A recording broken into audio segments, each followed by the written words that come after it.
Time passes by way too fast.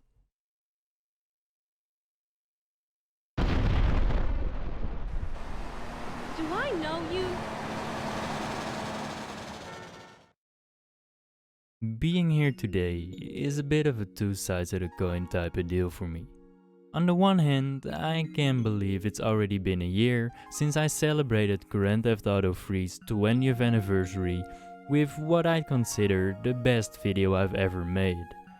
But how in God's name am I here again already? Oh, you dick!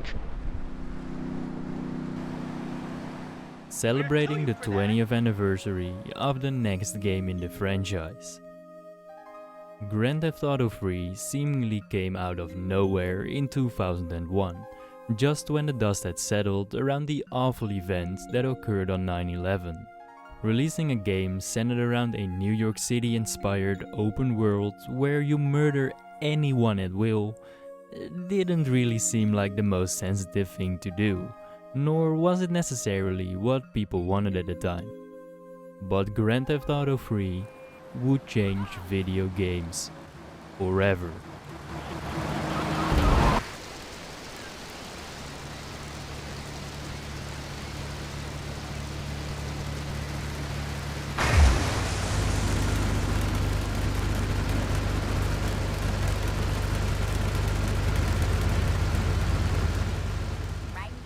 It was an absolute game changer in regards to what the name would represent moving forward. From the series being known for being relatively stale, cheaply produced top-down games prior to Grand Theft Auto 3 that were discussed more so in light of their controversy they created than their actual gameplay, to becoming gaming's next Avenger. Grand Theft Auto 3 really was that game. It delivered a living, breathing world that served the purpose of depicting a parodied shithole of modern-day America in a way never seen before in video games. Motion-captured cutscenes, professional voice actors, solid car physics,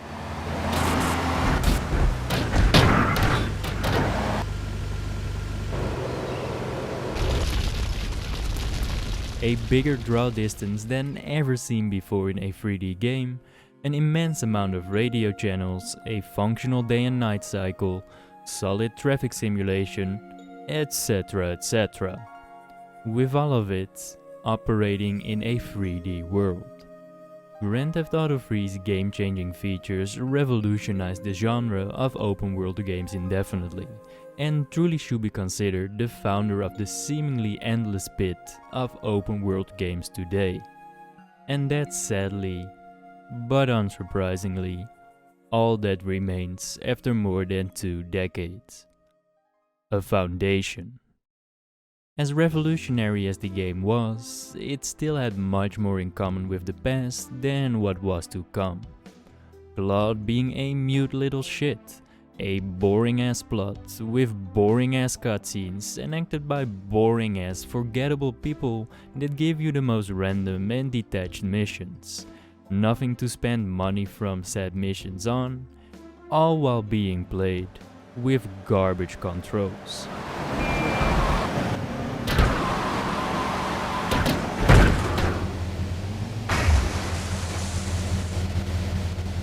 Intentional or unintentional, there were a lot of things the game just couldn't let go of.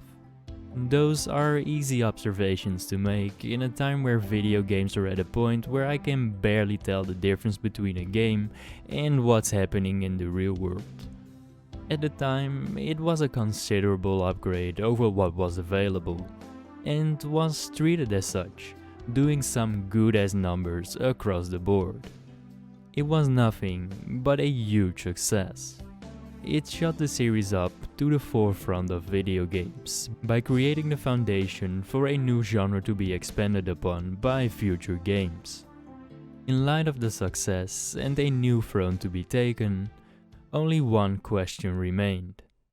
Who or what was next? The race to becoming the true king of open world games was on. A race that was won by Rockstar themselves. Following the success of Grand Theft Auto 3, there was a surge of open-world, crime-based games. Games that surprisingly weren't all too bad, considering they released more or less than a year after Grand Theft Auto 3. Just to name a few, the world got Mafia in August of 2002, True Crime Streets of LA in December of 2002, The Getaway in November of 2003, and let's not forget about the shameless Grand Theft Auto clone in September 2003's The Simpsons Hit and Run, which would eventually become a cult fucking classic. Even Christopher Stuckman, design director of the most successful Grand Theft Auto clone in Saints Row, had no shame admitting copying Grand Theft Auto. He can be directly quoted saying, "We're going after Grand Theft Auto. I don't care if we're labeled a clone. I love most, if not all of these games, and they could have easily become the king of the genre. But Grand Theft Auto 3 only ended up being the second best-selling game of 2002 for a reason.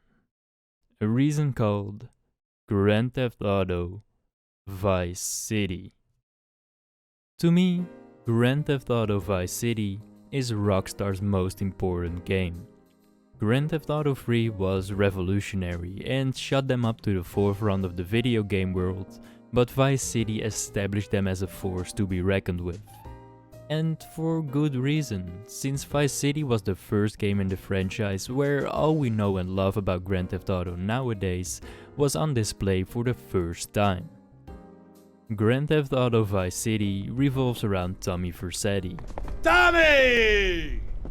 A crook from the oh-so-beautiful Liberty City. Tommy used to be a local mobster in Liberty City, but over time developed strong ties with Forelli family's top dog, Sonny Forelli, leader of the gang that rules over Liberty City, thus causing him to become a key member of the family. In 1971, however, Sonny developed some really unhealthy trust issues, convincing himself Tommy's influence may land him in trouble and pose a threat to his business. And thus he sent Tommy to a supposed deal where 11 men were waiting to ambush him. The absolute legend himself, however, was unfazed and killed every single one of them. Cordial! Oh, alright, no defense, no defense! Oh, I talk! Earning him the prestigious title, the Harwood Butcher, with a long-ass prison sentence as a nice little side dish.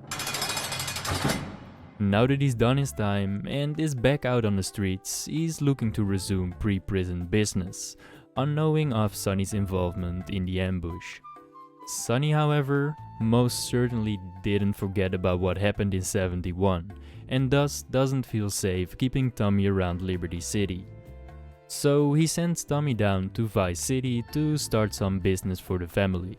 He's been given money to pay for an important drug deal, which would then end up in a complete disaster. Just like in 71, Tommy gets ambushed by armed men. While he once again ends up surviving together with two others, the ambushers fled with Sonny's money. Luckily, Sonny takes this loss relatively well. Tommy, Sonny, obviously you are suffering from hearing problems, so I'll try again. Where's the goddamn money? Where's the goddamn stuff? And where's my cut? Are you new action? You are making an idiot out of me, Tommy, and I'm not laughing yet. He has such a way with words, doesn't he? So now it's on Tommy to find out who ambushed the deal and to retrieve Sonny's stolen money. Or so was the initial plan, because that's of course not how things would pan out. He does end up retrieving the stolen money, but rather than giving a dime to Sonny, he keeps all of it himself. By the time he's gotten the money back, he's figured out how much of an asshole Sonny really is. From the betrayal, to trying to text Tommy's personal business, to trying to point-blank murder him. Get him, boys, he never understood a thing. But more importantly, he's come to the conclusion Sonny is no longer of use to him, because he's built his own criminal empire to rule the streets of Vice City with. And what kind of streets did Tommy pick to build his empire on? Hot damn! Streets that are nothing but a beautiful place. Aside from, the violence. Vice City took the core gameplay of the grim and dark Liberty City and threw the player into an 80s Miami inspired throwback. Miami in the 80s, and therefore Vice City, was truly a special and beautiful place. Or so I've heard, as I was only born in 97. As much as I defended the grim world of Liberty City in my video on Grand Theft Auto 3, I cannot deny Vice City's atmosphere truly makes this game as memorable and fun to revisit as it is. While being incredibly outdated after 20 years, the game looked great for its time and was a vast improvement over Grand Theft Auto 3. Having played through Grand Theft Auto 3 just a year ago, it's incredible how much shifting graphics from grittiness and darkness to insatiable brightness and summertime vibes can do for a game. Aside from the occasional storm, the sun is out there shining its light on the buildings at all times. Buildings that then become drenched in over-the-top neon lights as the night falls. There's people in summer drip all over the place, making their way to the large stretches of the beach. And even the people that aren't part of the beach crowd are rocking some of that 80s drip. Tommy's Hawaiian shirt was the absolute shit back then. And you cannot convince me that the Lance Vance cream suit with purple t-shirt isn't an absolute classic. It truly is the most stylized game in the series, down to the smallest details like the sunlight shining off the car windows while blasting some 80s synth pop on your drive to work. The music is what tops it all off. Where Grand Theft Auto 3's music consisted of random unlicensed tunes from GarageBand that are rather forgettable, Vice City's tunes would turn out to be the most iconic in the series, and still considered to be the best of them all. Though I personally prefer Grand Theft Auto San Andreas. The Vice City radio is a collection of some of the biggest, most iconic songs of the 80s. From Africa by Toto, to Out of Touch by Hall & Oates, to In the Air by Phil Collins, Vice City truly has it all. They even somehow managed to get the license rights to Michael Jackson's Billie Jean, that will actually play as soon as you enter the first vehicle to blow you out of your damn seat right away. The setting, the atmosphere, and a soundtrack only a deaf person could hate just make this game such a vibe. A vibe that you can even interact with to a certain extent. While the interaction with pedestrians is still about as shallow as can be. Save the cheap sales pitch. Sales pitch?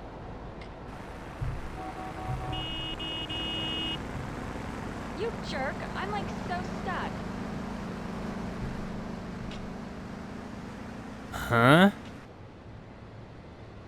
Vice City allowed you to enter and explore buildings like the shopping mall and the Malibu nightclub. But where it absolutely leaves Grand Theft Auto 3 in the dust is by allowing the player to purchase a sizable amount of safe houses and commercial properties to truly make the player feel like they're building a criminal empire, a force to be reckoned with. Criminal empire Tommy has earned as a reward of working his way up in the underground world by acquiring adequate connections and the resources that come with them. Grand Theft Auto Vice City does an excellent job at carrying out an amoral message.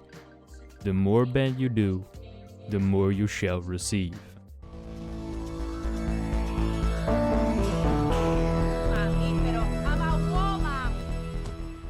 Vice City's goal wasn't just to make crime and point-blank murder look as if they pay, but pay exceptionally well.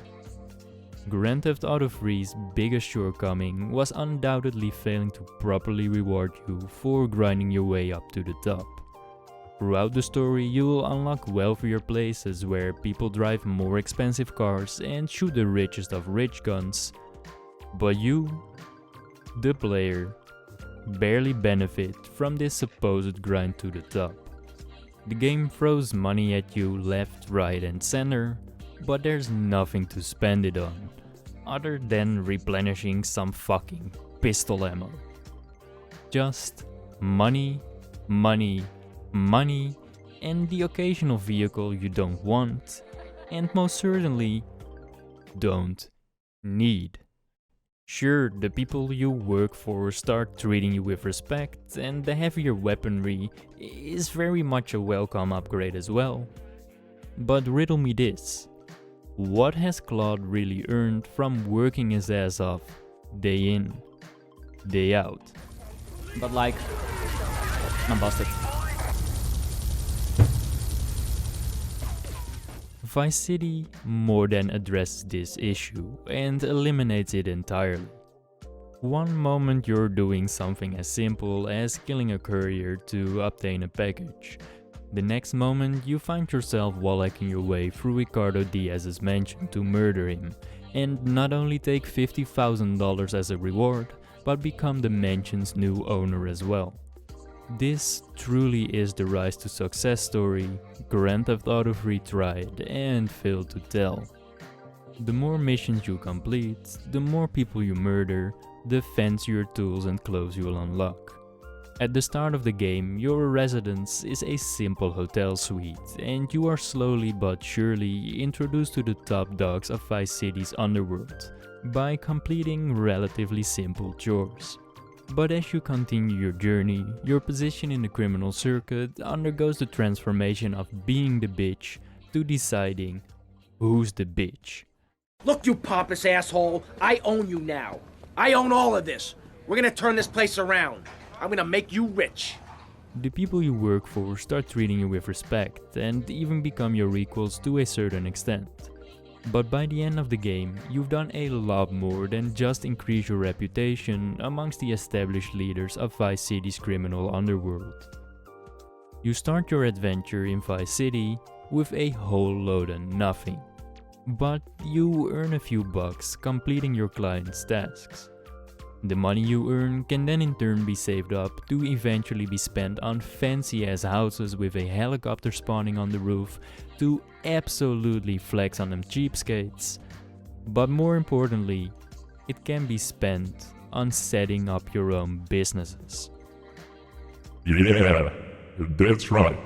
Instead of working for the people that own the place, you become the guy that owns the place.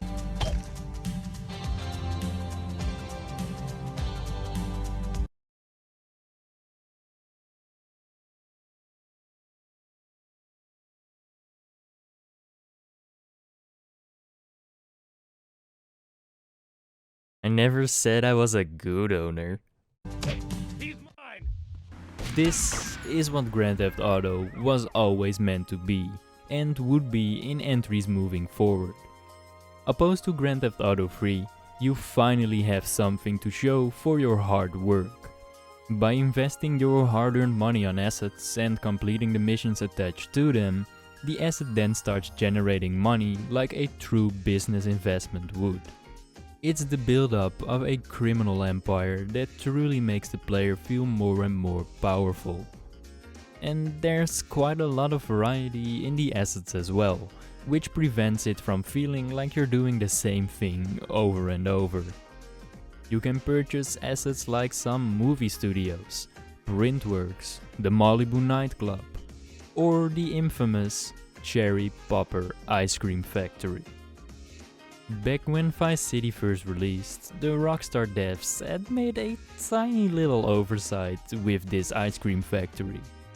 If the player bought this asset and saved their game at the save icon that appears after purchase, there was a very high probability that the save file would become corrupt. This in turn made for thousands of angry players and demands for refunds. But you know, it's Rockstar, a big ass company, and thus they were quick to patch the game breaking bug in later installments of the game. Right? Right?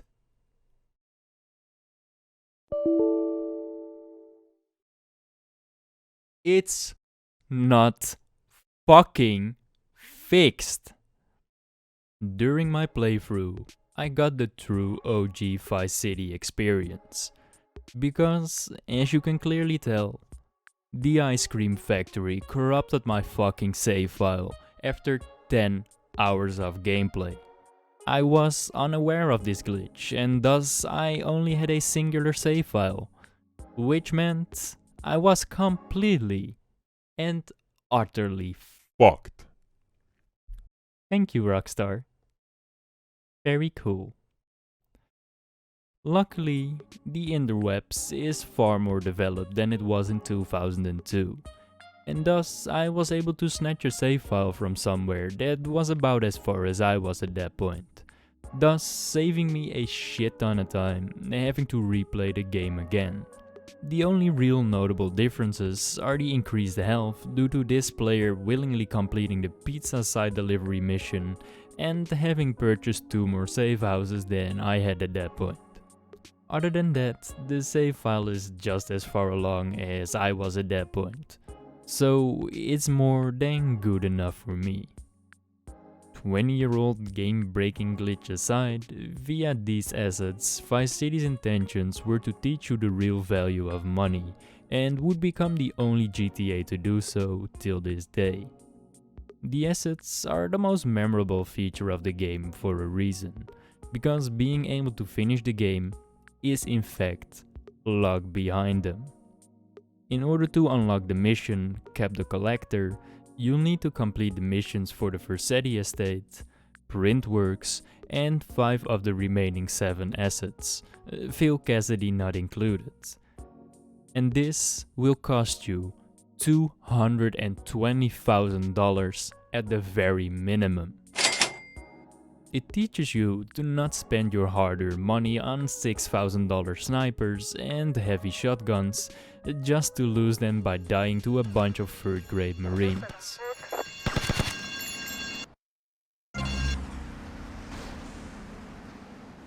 Because if you do, then you'll experience the true struggle of having to scrape together money to buy the next asset. Punishing the player for wrongly spending their hard-earned money is a mean and clever idea that I can most certainly respect to a certain extent. But even then, it's still Vice City's biggest downfall to me. While obtaining the assets makes you feel powerful and the missions are hella fun actually, the money you earn from the missions to the asset cost ratio, it's absolute dog shit. With prior knowledge from my previous playthroughs, I only had about $4,000 left when I bought my final asset.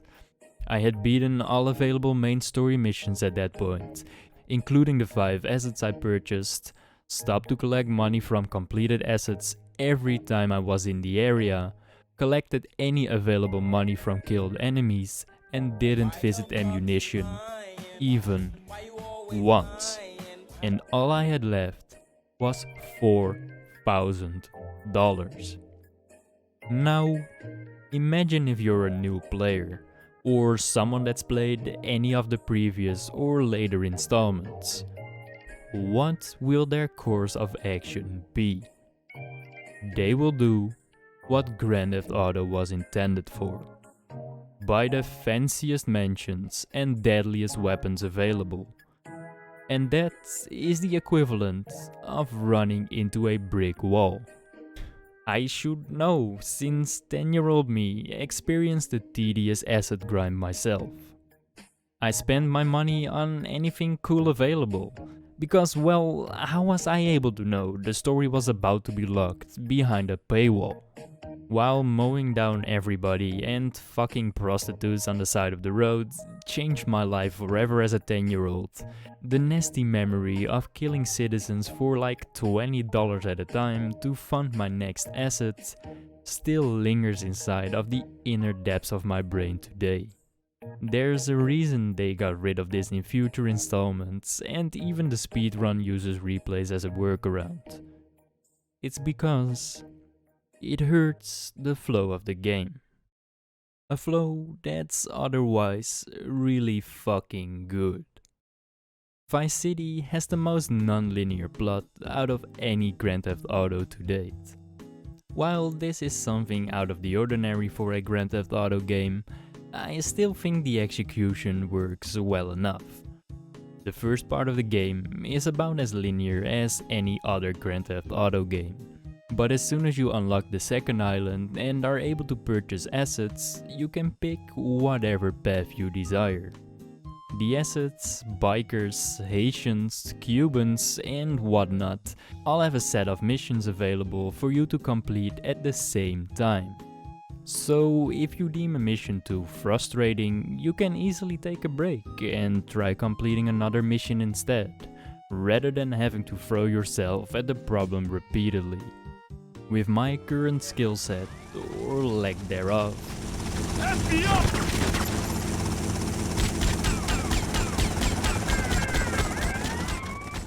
freedom like that is most welcome.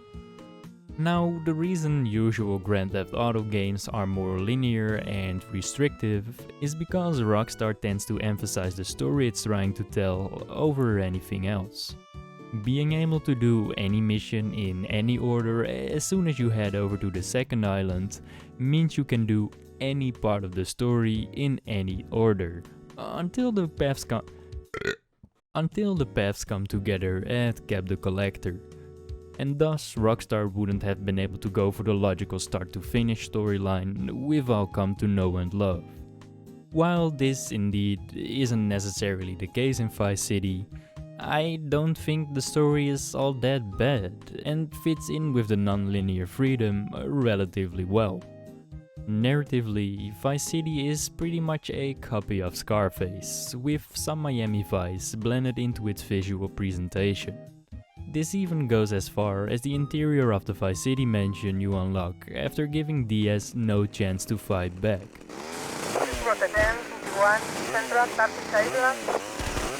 Though where Scarface ends with the moral message, what goes around, comes around, with Tony Montana's life getting the best of him, Tommy instead ends up being the most wealthy and powerful criminal of Vice City after it's all done. It's essentially a standard, blend and copied storyline, but let's not forget about Grand Theft Auto 3's sorry-ass excuse for a storyline here. Grand Theft Auto 3 did nothing with its intended revenge story. The people you worked for didn't care. Hey, I'm Joey. Cheers, bro. Luigi said you were reliable, so come back later. There might be some work for you. All right?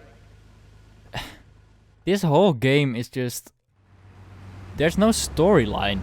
There were no plans made to make this sweet revenge happen. No connections acquired to facilitate it. Nothing. Hell, I'm pretty sure Claude didn't give a fuck either. The story revolved around a necessary mechanic. A government-controlled AI that didn't have any emotions, thoughts, and most importantly, a voice. Yo, what's up? Vice City's story isn't an original or incredibly exciting story. It's copied from a movie. But, copied or not, it's still a good story. And just that is more than a big improvement on whatever Grand Theft Auto 3 story was supposed to be. The story actually makes sense this time. At the start of the game, Tommy meets a bunch of future acquaintances during a boat party that then slowly but surely become intertwined into Tommy's journey in a much more organic way than Grand Theft Auto 3 was ever able to. Avery Carrington happens to be a friend of Rosenberg, Diaz gets to know who you are and what you do because of your errands for Cortez. Lance and Tommy happen to have the same target to dispatch of. Why the hell is Donald Love here? Shit just doesn't feel as intrusive and random as Grand Theft Auto Freeze, kill boss 1 and get a phone call from boss 2 type of shit. But the macro isn't what sells this story and ultimately this game to me. It's the micro that gives it all the flavor. Every individual cutscene just feels hella lively. Where Grand Theft Auto Freeze cutscenes were just "Here, job, go do." In Vice City, they're all having actual conversations with one another to give you an actual backstory as to why you're about to murder some cab driver. They all have memorable personalities this time around that'll make you love them or hate them with a passion. The motion capture... And Tommy Boy has a voice. Hey, Leo, I think we got a buyer for Diaz's merchandise.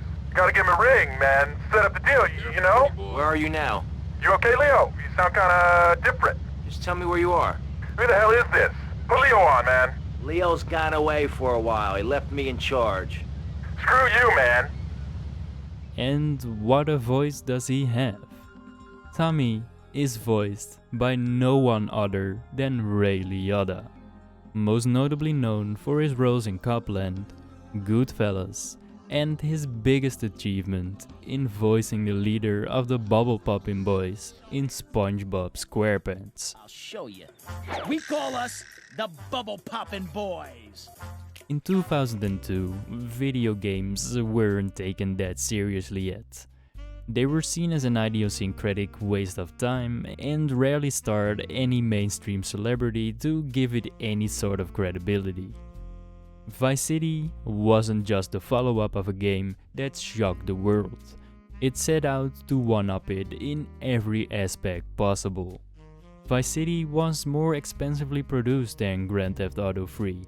It really was an all-in project. And thus, they managed to get the most notable filmic credibility in video game history at that point in time. No matter how controversial the violence and amoral message of crime paying well was seen by mainstream dumbasses at the time, the names alone made Vice City impossible to ignore. The main players in Vice City's underground are voiced by some very prominent names, with most of them having even starred in mob or crime series beforehand.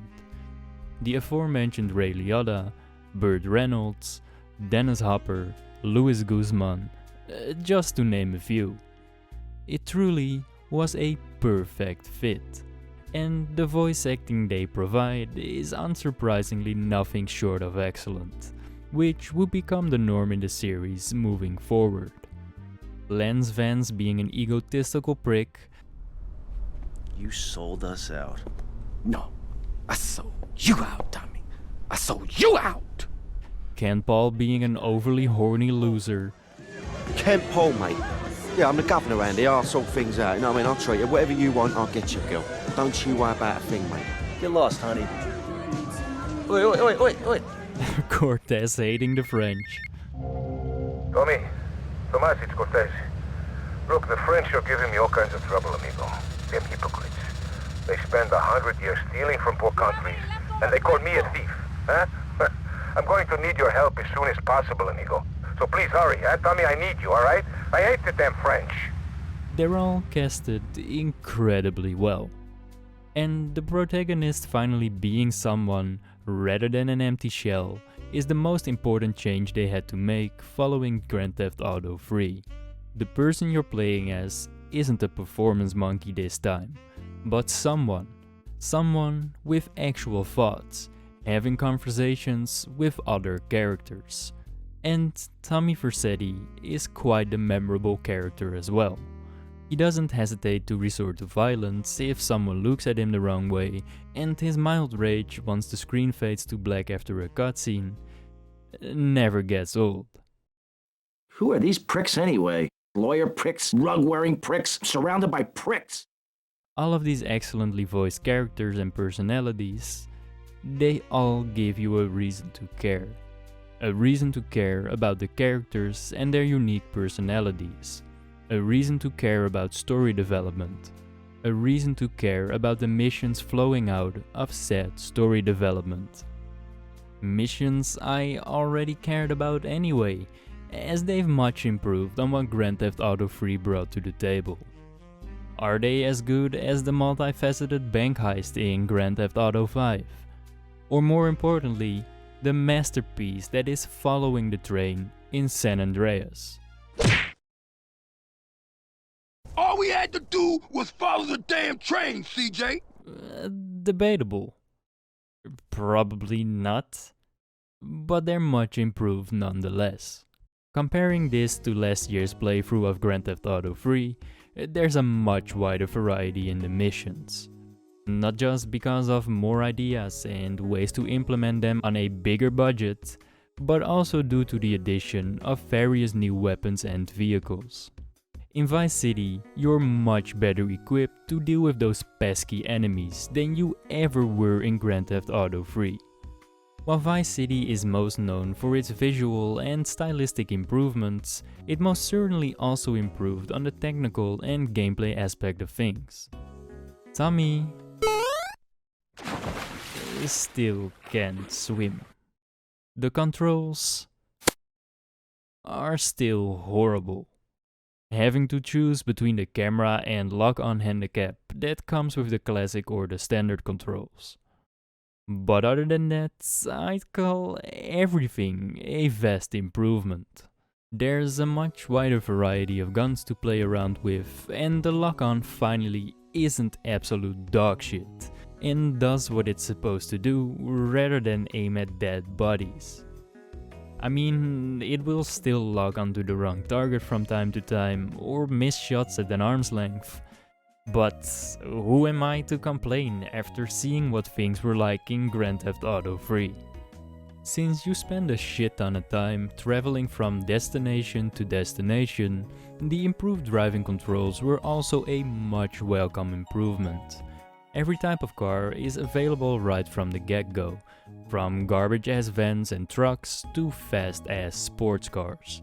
All of them have semi-realistic handling this time around, with the sports cars being much more agile and the heavier cars being stiff as hell.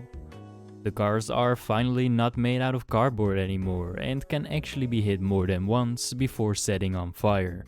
And hell, even if they do get to that point, you're not trapped like a sardine without an escape route, since you can actually exit a moving vehicle now. All these massive improvements alone would have already been more than I could have ever expected from 9 months of development. But then they even added motorcycles, scooters, planes and helicopters to the game that handle surprisingly well. For the most part. The PCJ will launch you to the moon upon hitting a pebble, but these vehicles in general handle just as well as I remember them. Easy to control, difficult to master, if you're an idiot like me.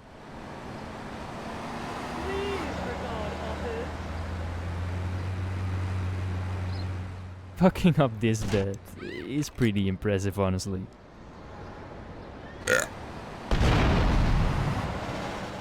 The new vehicles are also hella accessible, with the motorcycles driving around from the get-go and helicopters being available on top of certain buildings, and even spawning on top of your safe house.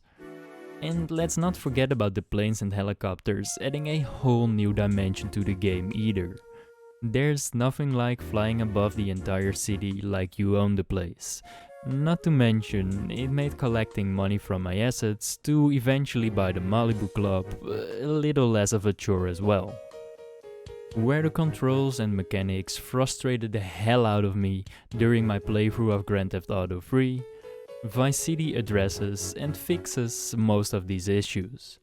I would actually say the controls hold up relatively well today, even compared to the likes of, I don't know, Grand Theft Auto 5.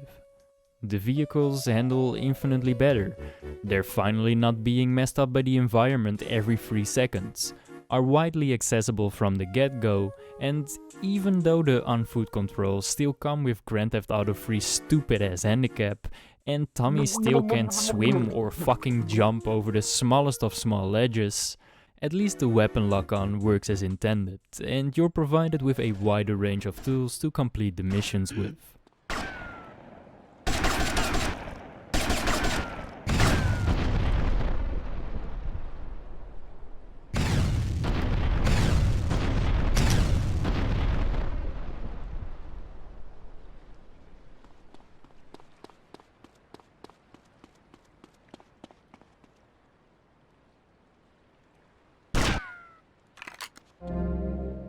And all of this just makes for much better gameplay than Grand Theft Auto 3 was ever able to provide. Though it's not as good or extensive as later entries in the series, the gameplay is a massive improvement over Grand Theft Auto 3's minigames that didn't vary all too much, especially when you consider the game's pregnancy development time. The missions make a lot more sense story-wise this time around and are nothing but exciting, cool and creative. Not to mention funny as hell when it comes to the cutscenes and at times weird fucking chores Tommy has to take care of. From beating up a chef cook for his cell phone, to flying a remote-controlled helicopter, to an epic mansion assault, the missions are hella fun and memorable. I'll never forget the excitement of 10-year-old me when I first saw Candy Sucks' tits being displayed on the skyscraper. It truly felt like I saw something I wasn't supposed to be seeing. Hell, even the boring ass missions like distributing cherry popper drugs have something to them, albeit due to some NPC simulation bullshit. And even the side missions aren't too bad. I enjoy doing a rampage from time to time, or even doing a few time trials and or pizza deliveries, with their completion more than rewarding you for spending your time on them, in the form of i.e. increased health. The missions themselves are much harder this time around, if not straight up unfair broken bullshit at times. Even though the missions are about as fun as I remember them being, they undeniably lack precision. From something as simple as an escape route not being visible enough, to checkpoints not being obvious enough, to the biker chaos mission being almost impossible on controller, due to its inability to aim precisely and aim locking on random people, not causing enough chaos. This is the only mission where I had to switch to mouse keyboard instead for its snappy shooting, since the controller just wasn't fast enough in the slightest. Shit's embarrassing for a game meant for controller, and it's not the only time this is an issue either.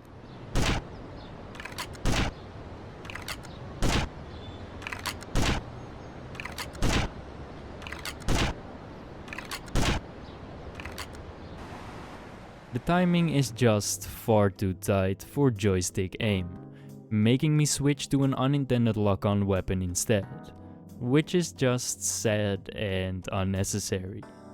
And then the enemies are absolute machines as well at times, which is more of a good thing than anything else really.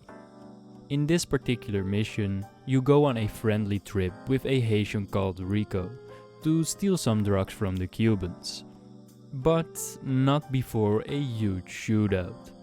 These enemies absolutely wreck my shit a handful of times, killing me before I was even able to take a shot at like half of them. They are hella precise and hit much harder than in Grand Theft Auto 3, making me work a lot harder to get the job done. Or maybe I just suck at video games.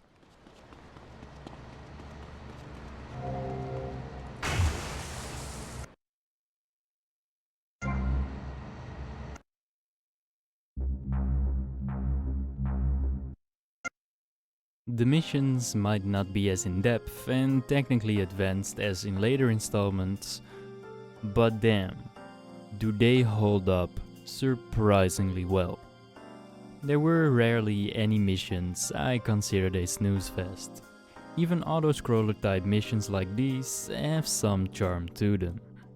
And even though I got my ass beat by the aimbotting AI at times, coming up with a new approach to circumvent getting rolled was more fun than frustrating. Having a cab drive you back to your destination after dying wasn't an unwelcome feature though.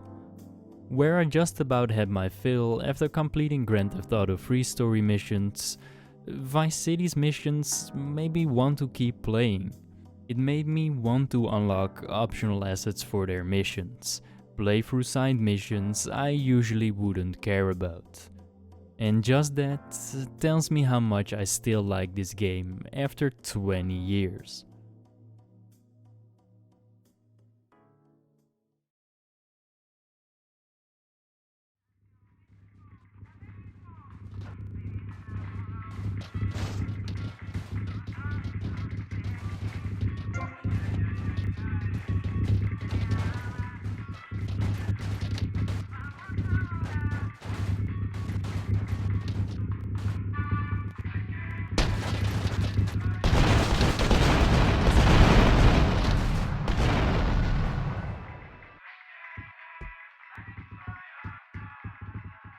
Grand Theft Auto Vice City still is an incredibly enjoyable game to play, even in 2022. Obviously, it isn't as varied, in-depth, or as technologically advanced as any of the later entries. It couldn't be. But while the later entries built the series up quite a lot, Vice City still stands its ground as a great game on its own. Sure, the graphics look as old as time itself nowadays. Sure, grinding for the assets is too much of a pain in the ass at times. Sure, there are countless small issues to be fixed, like the cops insta-busting you or the handicapped controls. And I don't even know how I got this to happen. It sure as hell was a fun drive though. But even with some minor issues, even while operating under less advanced technology, even while being released a mere 11 months after Grand Theft Auto 3, it's nothing but astonishing to see how well this game holds up. Vice City provided a much improved, coherent narrative with professional voice actors, lots of new weapons and vehicles with much improved controls and gameplay that's infinitely more varied than Grand Theft Auto 3. The missions are much more creative and divergent, with the assets and side missions together with their rewards adding a bunch of flavor to the game as well. Let alone the sheer feeling of power once you've obtained all these assets and cool ass houses. That shit will truly never get old. But it's the atmosphere that pushes this game past the likes of Grand Theft Auto 4 and Grand Theft Auto 5 in terms of memorability and enjoyment to me. Excuse you, pal.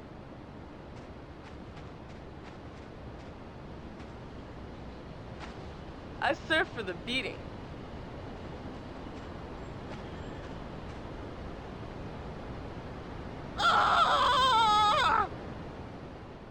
The setting, the 80s licensed banger tunes on the radio, the vibe that permeates this game, it's what makes this game something special.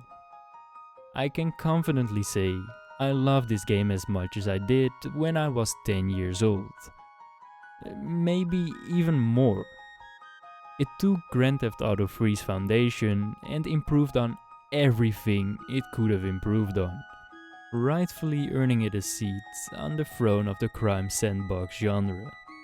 A seat it actually wouldn't occupy for all too long, as a huge competitor would arise from the ashes just 2 years later. Not just any competitor, but its very own follow-up. Grand Theft Auto San Andreas. And we all know how I feel about that game.